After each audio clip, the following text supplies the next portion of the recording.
What is up, my YouTube friends and family? It is Dimitri here with another video and another new project to work on. This here is a 2009 KX250f, and I drove 7 hours to pick up this bike. But before I get into talking about this bike, I want to thank you all for 650 subscribers. That's huge for me. My goal is to get to 1,000 by summertime, so we are slowly but surely making our way towards reaching that goal. And I plan on doing something big for 1,000 subscribers. So thank you to each and every one of you supporting my videos, liking my videos, commenting on my videos. It means a lot to me, and it keeps me wanting to make more videos for either entertainment or educational purposes, whichever way you want to look at it. But with that said, guys, this is a 2009 KX250f. I picked it up for $1,300.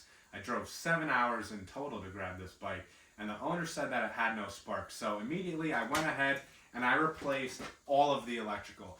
And that's just because, not because it all needed to be replaced, but the stator itself was just bad. I wasn't getting any resistance readings off it at all. The actual wiring harness, that wasn't bad at all, except for the fact that the part that plugs into the spark plug coil had no actual plug. It was just the two wires, so it was kind of ghetto. So I went ahead and replaced that, and together those two things were about $100, so it wasn't that much for me. And then finally, I still wasn't getting sparks, so I went ahead and I replaced the actual spark plug coil and the spark plug itself, and that together I think was maybe $50 total. So $150, I replaced everything as far as the wiring goes, and we're getting spark, but the bike still isn't starting. So we fixed the main problem at hand. And with that said, guys, we are going to get right into doing a compression test on this bike. So we're going to get this tank off, we're going to get the seat off, and we're going to plug in our tester and give it some kicks.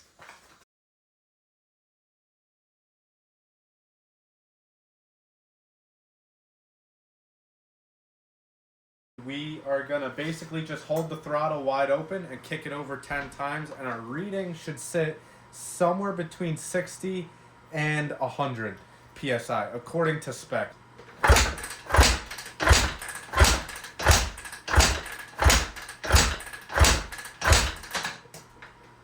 And I don't know if you can see it here, but we are sitting at about 40 psi. So we definitely do not have compression on this engine here. Pretty much just going to disassemble the whole top end and see exactly what's going on here inside the engine.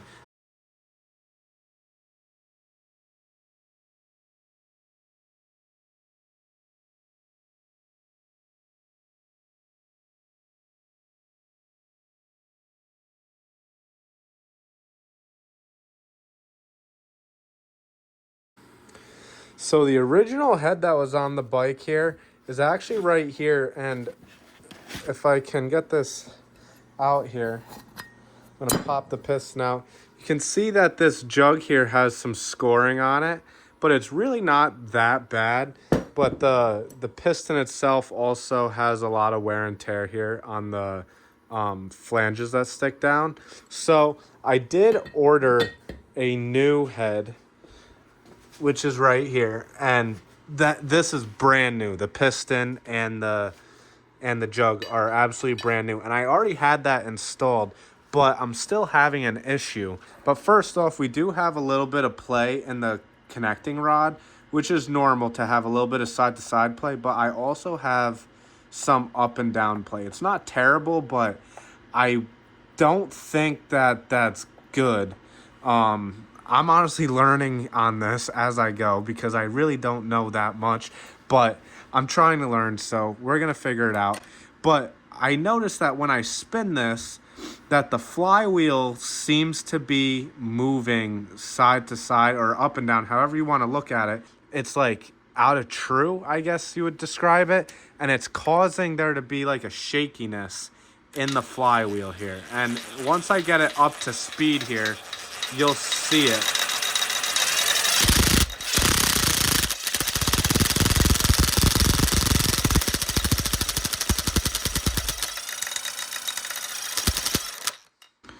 So you've got the magneto over here, and then you've got the coils that sit inside of the flywheel. And when this spins around the coils, it draws electricity, and then the magneto powers the whole electrical system from here. So it acts as a generator.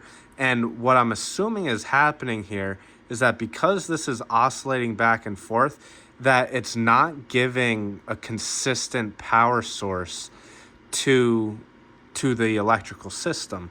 So I'm thinking that possibly the crankshaft is bent here. I'm honestly not sure. I haven't seen this before.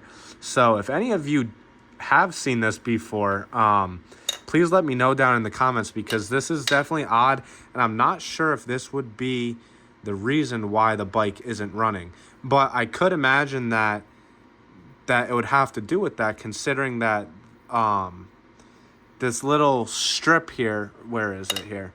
This little bump out here is what spins by like very close to the magnet on here, and it has to be within spec. And if this is oscillating back and forth in and out of spec, it might be causing the electrical to not work. So I'm really leaning towards the fact that the crankshaft on this is bad. So I think what I'm going to end up doing is removing the whole engine from the bike, so that way we can take a closer look at it and possibly get this crankshaft out of the bike to further diagnose it. But something here isn't right, because there's no reason why the flywheel should be this wobbly.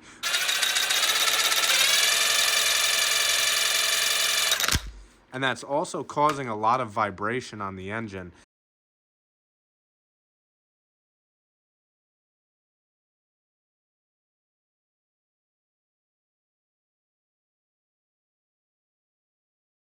I'm thinking that we're gonna have to get a new crankshaft for this.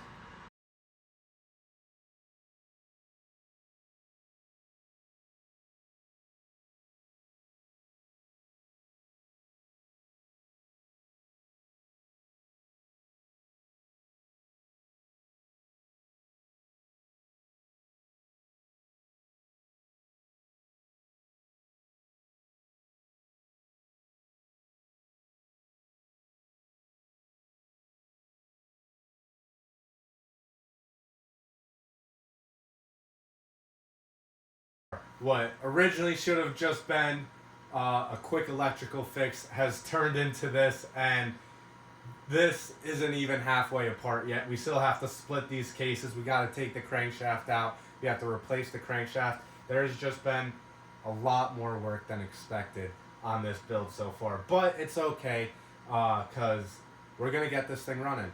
And regardless, like I said, I got the bike for $1,300. I already bought a new jug and piston for it. That was $200. The electrical was $100. So that's $300. And then I'm assuming the crank's probably going to be about $200 for this bike.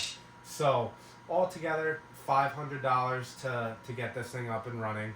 And that brings me to a total of $1,800 on this bike. And I think I should be able to sell it for at least $2,000. If not more. So either way, no matter how you look at it, I'll at least break even on it, or possibly profit a little bit. But I also don't know yet if I'm going to sell this bike. I kind of would like to keep it. It is a nice bike, and after this is all done, the bike is pretty much going to be brand new as far as the whole top end and with the crank being new. So it'll definitely have some life in it, so I might keep it for the summer. We're going to get this engine up on the workbench, and we're going to start ripping this thing apart.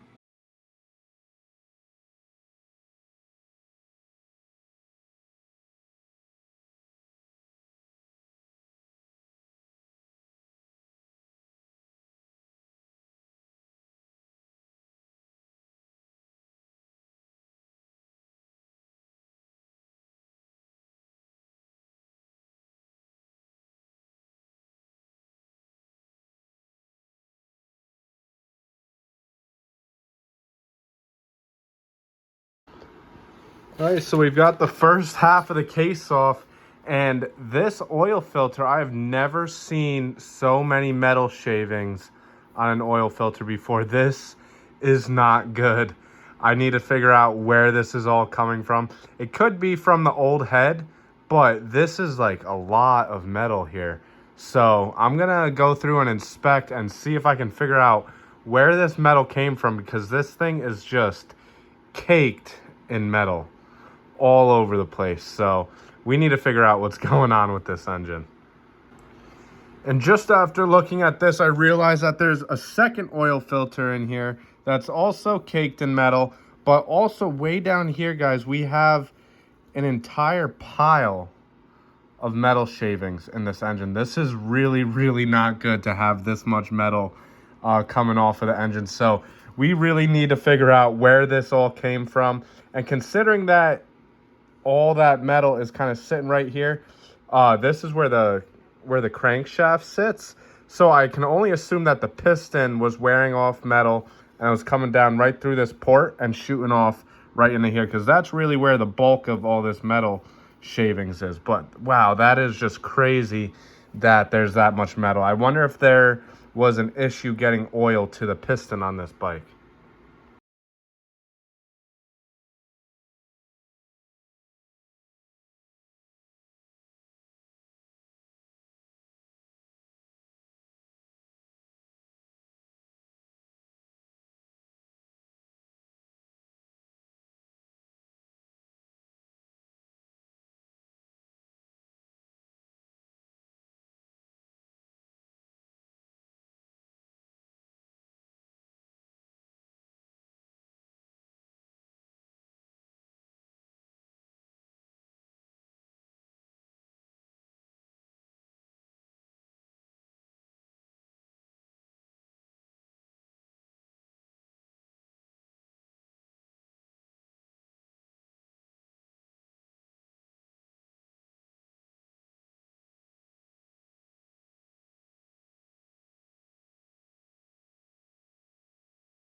What a nightmare this bike has turned into, guys. What I originally thought was just going to be a simple electrical problem on this bike turned into this. And I had to get this crankshaft out because I wasn't sure exactly what year this bike was. And for some reason, I'm unable to find the VIN on this bike to check what year it is. So I decided that the only way I'm going to find out what crankshaft to buy is if I actually remove it. And we do have to replace the crankshaft either way. So either way, I did have to disassemble the entire engine. It was either going to be now or when I got a new crankshaft in. So it ended up being now. We've got the crankshaft out. I'm going to order a new one. That'll be here by next week. And then we will start part 2 of this build where we reassemble the whole engine, put it back in the bike, and hopefully it works out. It might not then, but I'm pretty confident that this is what's causing our problems. So guys, stay tuned. Thank you for watching, and I'll see you guys next week.